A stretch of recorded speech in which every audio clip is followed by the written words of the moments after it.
take me back. Were you funny as a kid?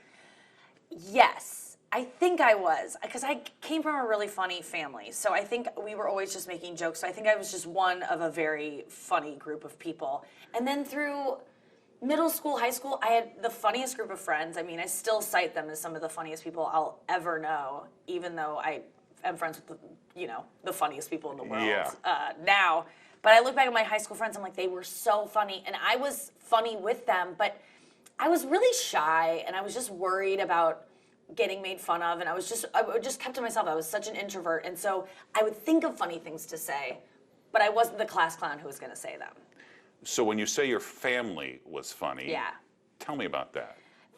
My family is just, they just have good senses of humor, from what I can tell. I mean, I grew up in it, so I don't know anything different, but they've just exposed me to cool comedy. I mean, I was watching Seinfeld in 7th grade, and I was obsessed because my family got me into it. I wouldn't have even known about Seinfeld. My dad was the first person to say, check out Conan O'Brien, Letterman. Like, I grew up watching all of these really, I mean, they just had good taste in comedy, so I got exposed to the best early on. So what switched for you from the shy girl who wouldn't say what was on her mind to someone who was willing to perform in front of lots of people? Yeah, that was college. So I was in high school, and had this group of girlfriends, and we didn't go to college together. And so for the first time I was like, I have to make new friends. I don't know how to fit in, and I think I just was free to finally just reinvent myself. And I'm like, I'm gonna be the girl that does say things and does tell stories and demands attention. Or I really just was trying to cultivate a new personality that just so happened to be who I think truly who I am. And I shed all of those high school insecurities, and I had a whole new array of insecurities in college because I wasn't grown yet. But I think it was really college and just venturing out on my own by myself that made me able to just start trying out this new persona. And then when I was in college, for the first time ever, I started hearing, you should be a comedian, you're really funny. I just started hearing that all the time from people, and I was pretty directionless at the time. I was like, oh, wow, maybe I'll be an actress. I knew I wanted to work in TV, but I wasn't getting roles. I was auditioning, and I didn't get into theater school. I just was like, I'm not really that good at acting. I mean, I'm okay, I'm passable, but I need to be great at something to like really pursue it. And so someone was like, you should be a comedian, and I looked into it, and I was like, all right, I'll try this. When you say you looked into it, how does someone look into being a comedian? I honestly went back to my dorm room and I Googled it. I think Google was around back then. This was 2002. And I just researched it on the internet, and I saw, I knew about stand-up. My parents weren't huge stand-up fans. I mean, they definitely liked it, but we weren't consuming stand-up in my house, so I didn't even know how that world worked. Yeah. I didn't even know if women did it. Yeah. I honestly could name a handful of women, but I was like, is this even something that women are good at? I don't know what I was thinking. But then I Googled it, and I saw Sarah Silverman, and that changed everything, because that was the first time I was like, oh, not only can women do this, but in my opinion, they can be the best at it. I was like, this is the best thing I've ever seen. And I was like, oh, I'll do that. So I just emulated her for many years. So what did you do? What was your next step? So the next step was, so people just kept telling me, you should be a comedian. And then one day, one of my friends that had been telling me this over and over ran into my dorm room with a flyer she had grabbed, pulled off a tree probably on campus that said stand-up showcase. And it was like, sign up to try stand-up. And she was like, you're doing this, and slammed it on my desk. And I was like, well, I guess no one else is now because you took the flyer. So it'll just be me. So this is at the University of Kansas? This is at the University of Colorado. I went for my freshman year, I went to Colorado, and I just went as far as I could to ski and, do drugs and just really just reinvent myself. And then, so I signed up for the show. And I was like, I guess I'll write jokes. I don't even know what that is, but what I essentially did was watch Sarah Silverman, watch Wendy Liebman, watch, and pretty much those two. And I just started writing for them, essentially, because I didn't know what to write for myself, because I was like, what am I into? I don't even know. I'm an 18-year-old who hasn't even really lived life. What am I gonna make fun of?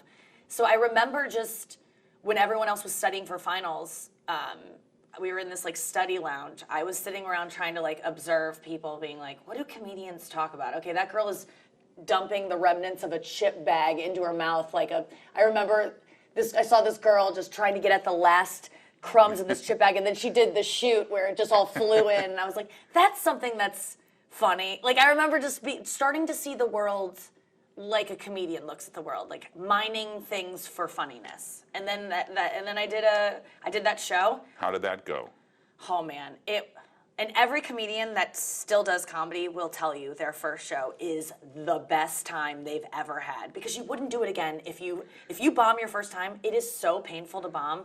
You would never do it again because you're like, that was the worst feeling I've ever felt. Why would I put myself through that? But if you do well your first time, you always remember that, and you can bomb a million times, but you remember it was good that once, and I'm gonna get that back. And so the first time I did it, I remember my best friend was holding her cell phone so that my dad and mom could listen to my set from St. Louis. And I got off stage. I probably did 3 minutes, but it felt like 20. I remember being like, I did 20, which is an insane amount of time to do as a first-time comedian. Yeah.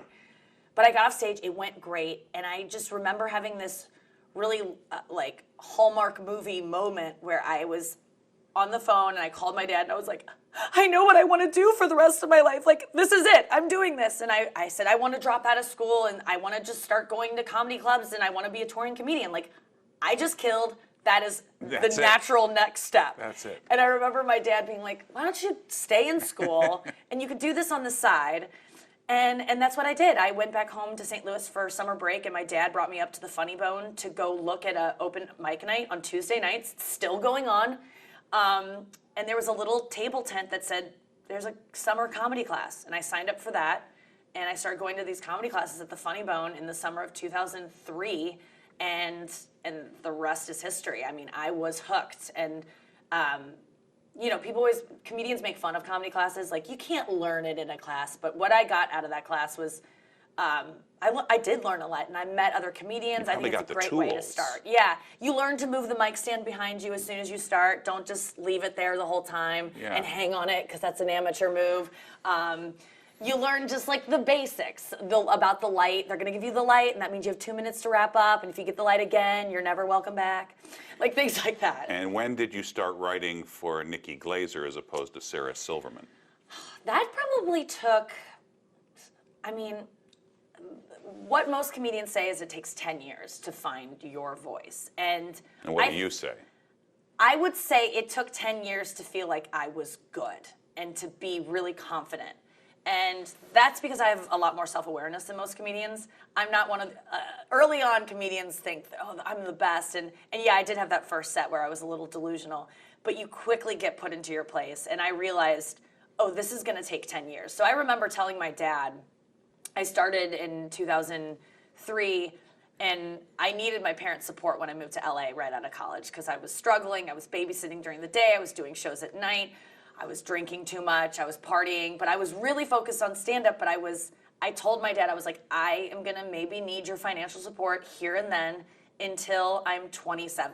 Give me till I'm 27, because I was like, I think I just need, I need that amount of time. So I started when I needed about 10 years until I was able to make money myself. And then I said, if I'm not making it by then, I'll try a different career. And they supported me till then. They were great. And now I'm supporting them. Well, that's pretty good for them. Yeah. That's the way I wanted it to work. I love, it's a huge, you make so much money in this business if you do it right. I mean, it's really hard to get to the top, but once you do, it's like, oh, good, I can take care of the people that helped me up along the way. I want to get back to some of those early years when, explain to us what it's like for a touring comedian to go to the Funny Bones of the country in Des Moines, in Montgomery, Alabama, wherever it is that you're going, and what that life is like, because you're not getting rich doing that. No. So starting out in comedy, there is no money to be made until you are a headliner. There really isn't. It's the middle acts and MCs are still getting paid the same amount as when I started 16 years ago. So there's been no increase due for inflation. They're all struggling. And it's really rough. And it's so funny because I fought so hard to get into clubs, to get these bookers to put me in these middling spots where I would drive 5 hours to spend the weekend in a comedy condo, which is what a club puts comedians up in instead of buying a hotel room for the club, for the comedians. It's much cheaper for a club to just rent a condo and throw the comedians in there each week as opposed to putting them up in hotels. And you're rooming with people you probably have never met before. Never met before, rooming with just weird headliner comics that are road dogs that you would never even recognize their names, but they're working every week at these, B and C rooms, as we call them.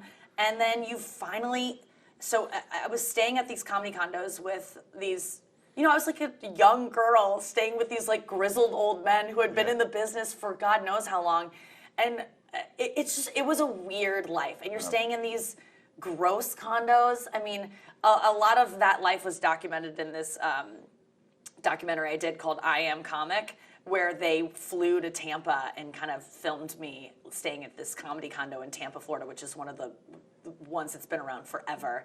And every week there's just a new comedian staying there and leaving behind gross stuff. And I mean, it's just, it was a crazy life. And And it never deterred you. No, it was just what you had to do. It never bummed me out. It never depressed me. It never felt like work. And I always tell comedians that if this ever feels like work to you, you're probably not going to make it, because it should be exciting the whole time. Because true comedians, I find, are just, the first 10 years, obsessed with comedy. They'll do anything to get on stage. They will pay people to put them on stage. I mean, you fight tooth and nail to get stage time. And then once you make it, you can finally, I've been doing it 16 years, so I'm not as obsessed anymore, and I can turn things down. But it's hard to at this point. When you do make it and you get offered things, turning things down as a comedian is just, you don't do it. You take every chance you get.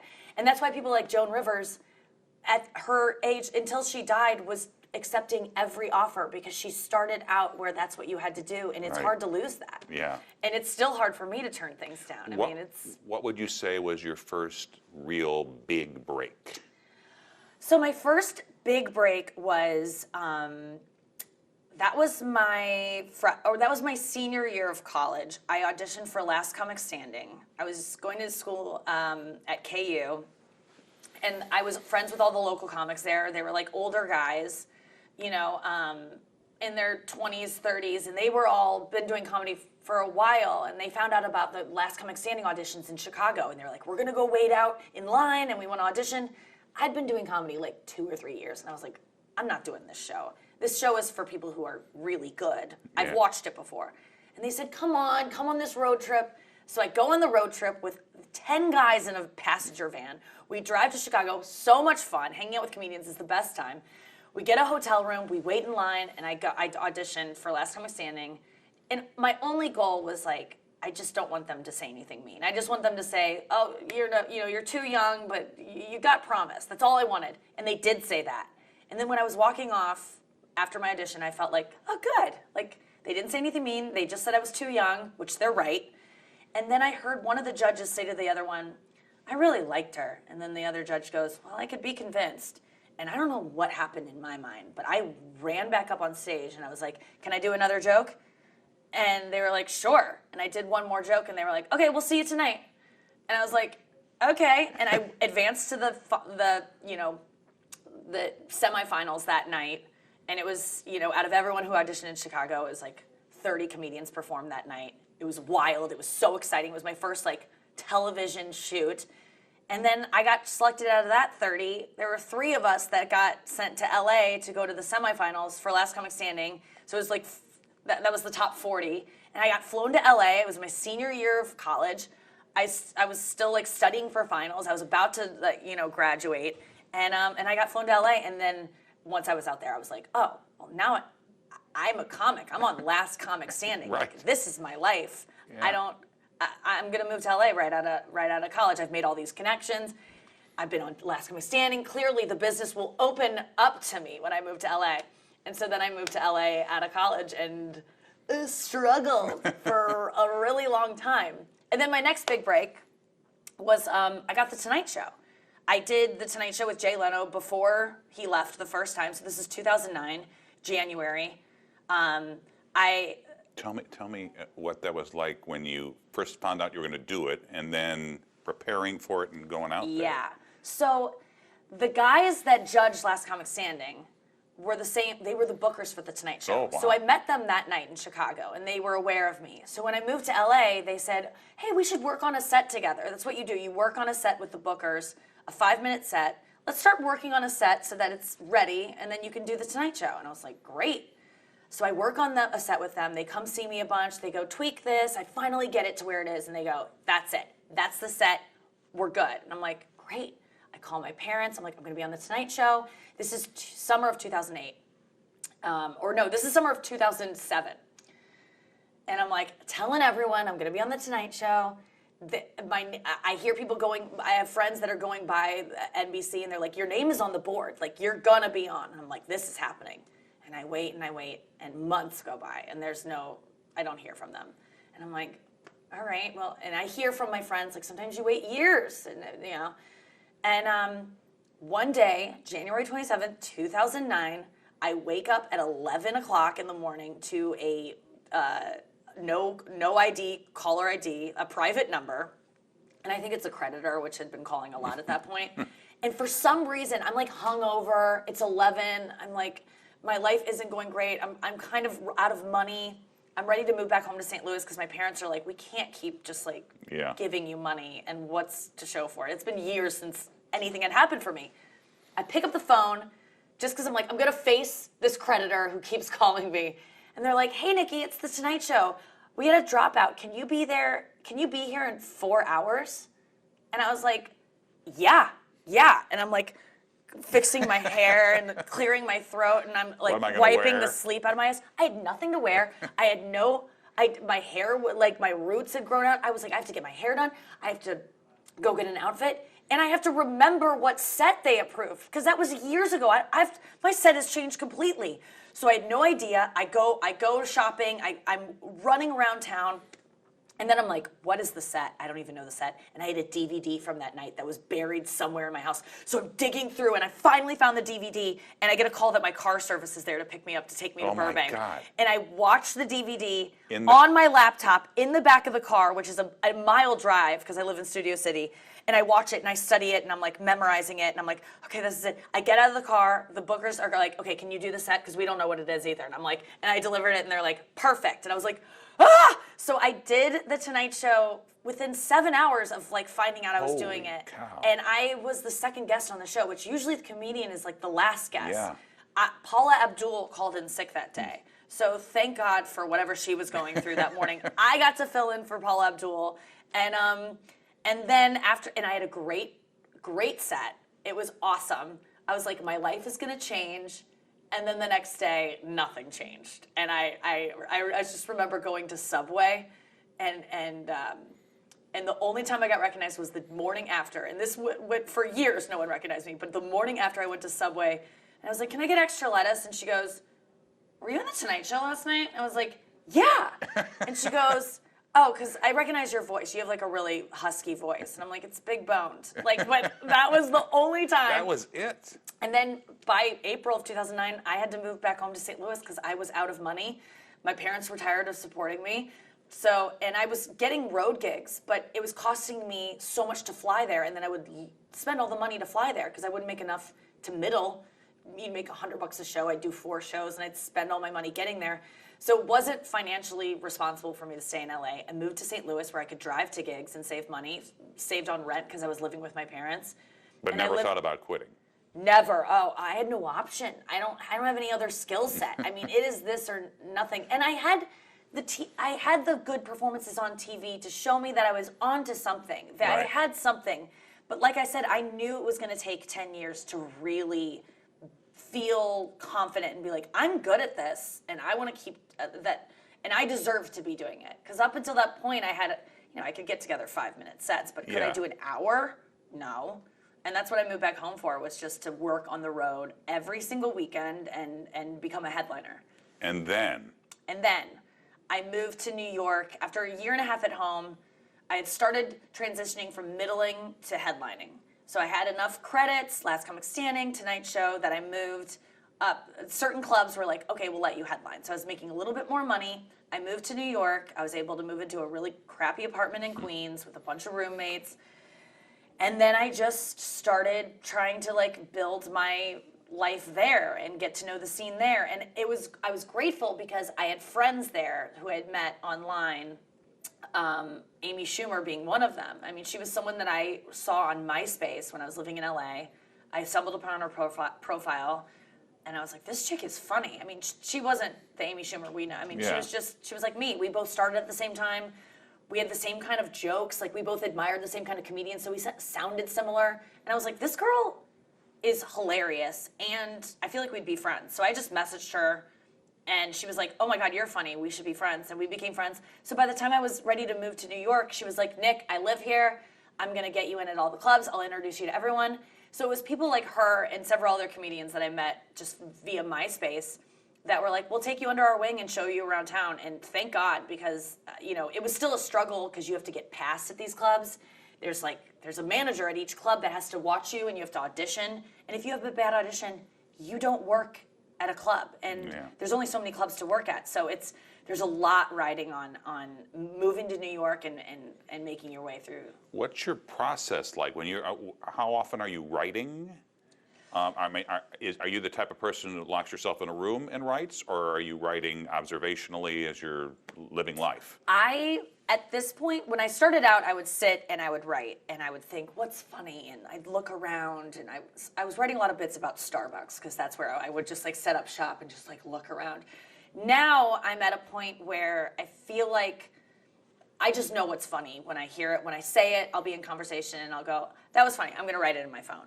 Or I'll rely on friends to go, Nikki, write that down. That was funny. So most of my material now is generated from conversation, or I'll go for a run and I'll be like, my mind will wander, or I meditate a lot and my mind will wander. It's like doing those kind of things where, like monotonous things, driving, blow drying my hair. That's where like ideas pop in, and I just jot them in my phone. Like, I don't sit with a pen. Nothing, no joke of mine exists in long form. Really? Like, I don't write it's all just like words. It's like looking at So it's bullet points, and then you just work it out on stage? Yeah, and then eventually you say it on stage, and then you go, okay, that was something. I think there was something there. You could tell immediately if there's something. At this point, I know if something's there. Maybe I'll try it on a couple comic friends beforehand, but generally I just take it on stage. And if there's something there, you know it immediately. And then over time, you just say it enough that it finds its place. Like you just know. It's weird because when a joke, I don't say it differently every time. Once I find the funniest way to say it, it's locked in, and it's not written anywhere, but I will always say it that way. It's thank God for my memory, but I always tell my mom, I'm like, if something happens to me and you want to like sell my notes, there aren't any to be. If there's any kind of like catalog, if I were to fall and hit my head and forget everything, there's no reminder of my jokes. Except all that material is in your head. It's just in my head. It's a really reckless way to do it, because there's there's all different ways, obviously, to write material, and this is just my way. But a lot of comedians carry around notebooks every night. It's worked for you. So. It's worked. It has worked so far, and that's why I'm just like, okay, I'll just surrender and I'll stop trying to be. Because you look at other comedians, I'm like, I want to be a comedian that like sits and writes for hours and then takes that and whittles it down and puts it in their computer and then takes that and puts it in a spreadsheet. I'm just never going to be that girl. Yeah. I mean, if you just flip around the dial, you'll see you somewhere. Yeah. You will see you on Conan. You'll see you on Jimmy Fallon. But was there one thing that you finally said to yourself, well, I've made it now? I think. I mean, you got your own show on Comedy Central. Yeah, I got my own show. I've had my own show twice, which I can't. I've had more shows than I have had relationships. I looked at that the other day and I go, because I always look at girls with boyfriends and I go, how did she get him? Because I just can't seem to do that. But like TV shows, I mean, those are the hardest things to get ever. And I have to pat myself on the back for something, because I'm like, I might not be able to get a boyfriend, but I can sell a TV show. So when I moved to New York, I started a podcast, and this was 2010. And I remember even starting a podcast then and saying, everyone has a podcast. We're just another one of the thousands of podcasts. But we started it, and it did really well. And that gave us, me and my partner, Sarah Schaefer, that gave us the courage to take an idea to MTV and say, hey, do you want to do a talk show? They gave it to us. I had a talk show on MTV for 2 seasons. That ended. And then I was still doing stand-up this whole time. Yeah. Because that's always just, no matter what happens in TV, I'll always have stand-up, and that's just nice to know. So I've always done that every single night, even when I'm working on TV shows during the day, and I've nearly collapsed from exhaustion from all of it, and I've learned how to manage it better. But then I went to Comedy Central, and I pitched them a show because I just realized my act was veering towards talking a lot about sex, and I was like, maybe I should do a sex talk show. So I put together one, pitched it to them, and they gave me 20 episodes, and then that ended. And then since then, I've done the roasts of Comedy Central. Like, once Right. it just snowballs. And I think the moment I thought I made it was when I got asked to do Dancing with the Stars. To be honest, that was kind of like, what, me? Like, that means I'm a star. Yeah. I mean, it's in the name. Right. I think that was the moment it was like, oh, I'm enough of a celebrity, I guess, that I could be put into these shows where they take celebrities, either rising stars or falling stars, and they like kind of plug them in. And I was like, oh, okay, I think I've made it. I got asked to be on Dancing with the Stars. So I think that was a pivotal moment for me. What was that experience like being on that show? The best. Everyone thinks that It doesn't look like it would be the best. Looks like a lot of hard work. I loved it. It was the hardest thing I've ever done. But what I liked about it was that I couldn't do anything else. It is so exhausting and is so much work to be on Dancing with the Stars, as everyone has heard. I mean, you hear the stories of people have never worked so hard in their lives, and it's grueling. It's all of those things. And for the first time, I'm a workaholic. I couldn't do the other things. I couldn't do comedy. I had to take a break from everything else. And even though it was the hardest thing I've ever done, I kind of looked at it as a vacation from this life that I had been building for 15 years. Yeah. It was like, I can't do comedy at night. I can barely do my radio show.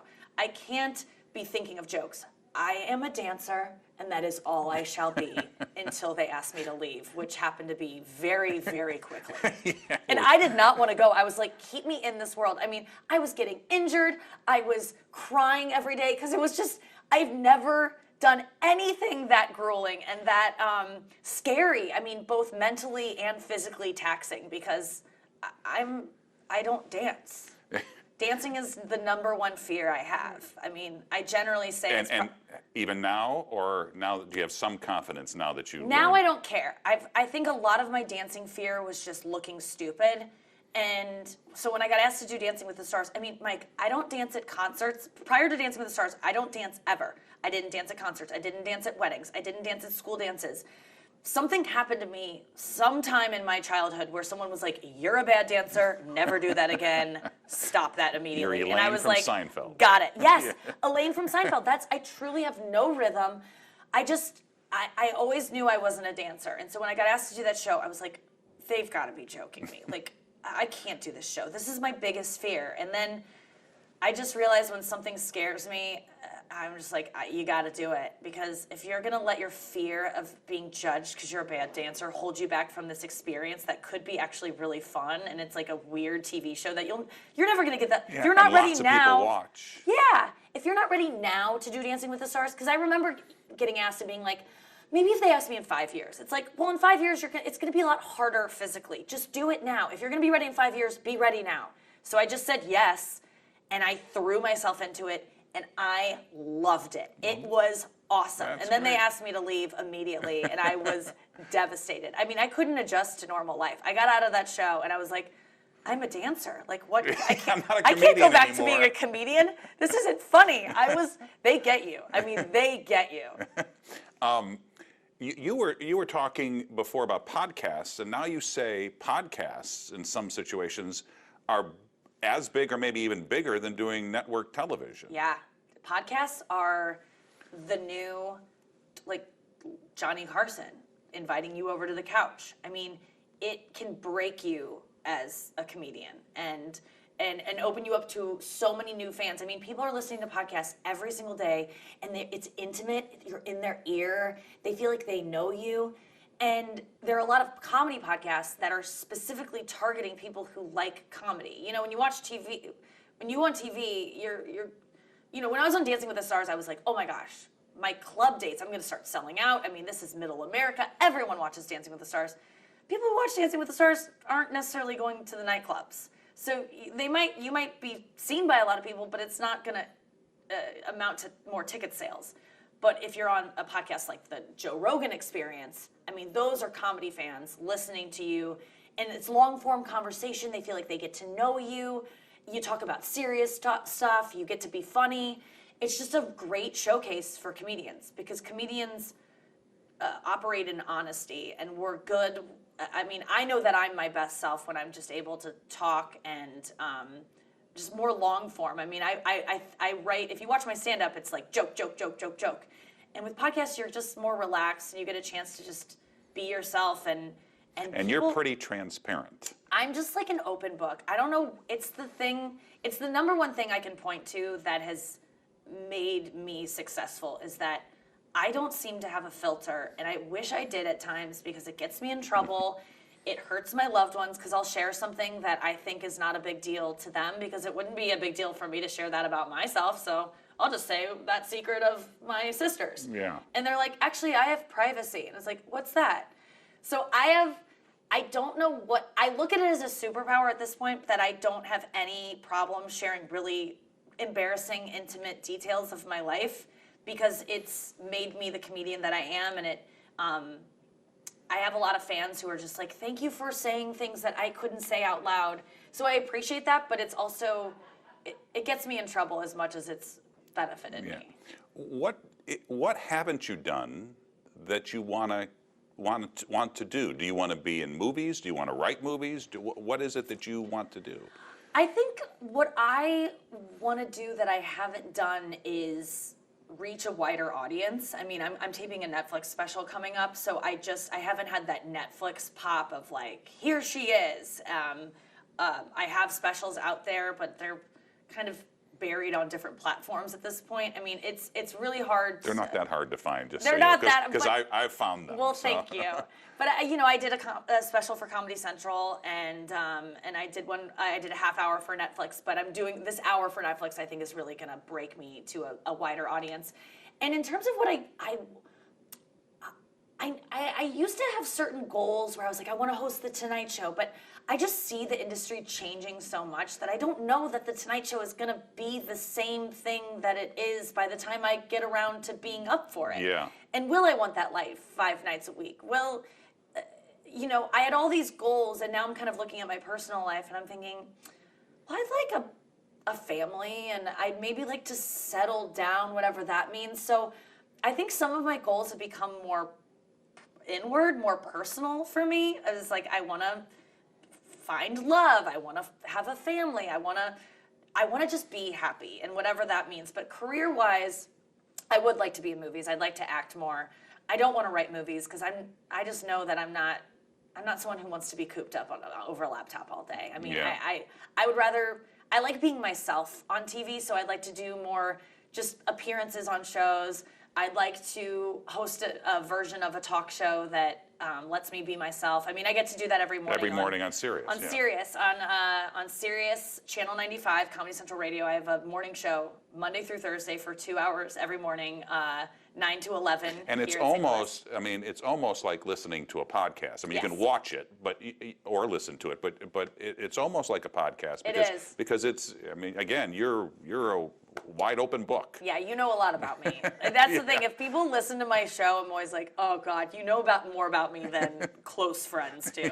Because I really just, you talk for 2 hours, things come out. Sometimes there's no headlines that you really want to go over, and so Justin Bieber hasn't done anything that day. So you're like, oh, I'll just share this intimate thing that happened last night that I probably will regret sharing. But so yeah, I do a podcast pretty much every morning, and it's great because a lot of material comes out of that too, every morning I'm just kind of like purging all of this stuff that's And you have a lot of comedians on. We have comedians on all the time. It's a great way for me to just riff with other comics and showcase new comics that I'm excited about, and it's great. I mean, I got so lucky in finding comedy when I did at a young age, and I'm so grateful to my parents for being supportive along the way, and my dad taking me to the Funny Bone open mic. I wouldn't have known that there were open mics.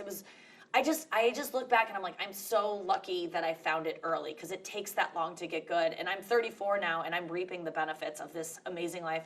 I have the most interesting friends. I have just, the comedy community is so supportive and such a, the funniest people in the world are people that I get to see every single night. Yeah. And people go, why can't you date a normal guy? Well, maybe that's why. Because I'm dealing with the funniest people constantly. Because you're constantly being entertained everywhere I go. Right. It's every night. It's hard to let that go. It's hard. It is. It's hard to let that go when also I'm funny, so I value funniness in other people, and it's pretty insulated at times. You're now a New York girl. You also live in LA. How does St. Louis fit into your life? What do you think St. Louis has meant to you and Nikki Glaser? I get back to St. Louis as much as I love St. Louis. Like I really, if I would not be living in New York or LA if I could not live there. If the industry moved, if Hollywood moved to St. Louis, I would be so If you could arrange grateful. that, I think people would be very I think with grateful climate here. change, it's going to force the industry to settle in here, the Midwest when the oceans start rising. But until then, I have to just be in New York or LA. But St. Louis, to me, it's just all the funniest people I know are here. I mean, I grew up with so many funny people. My boyfriend for 6 years, I found him in New York. He's a St. Louisan. Like, I find people in New York and LA to surround myself with from St. Louis, because we're just, I mean, I've taken this St. Louis energy about in the country. Let me just tell you, we're nice. People always are like, I can tell you're from the Midwest, because we're nice to your face. And we're funny. I don't know, but there's something going on in St. Louis. We're funny. We're nice. I mean, I'm tooting our own horn, but there's something special about this place. And I am friends with so many comedians who dread going back to their hometown. They just, from the get-go, they wanted to get out and do bigger and better things. And any person I meet from St. Louis, I mean, I run into Andy Cohen at SiriusXM. His studio is right next to mine. We talk about St. Louis on the elevator up to work several mornings a week. I mean, there's a pride that comes out of living here that you don't lose once you go to the big metropolises. I'm so proud to be from St. Louis.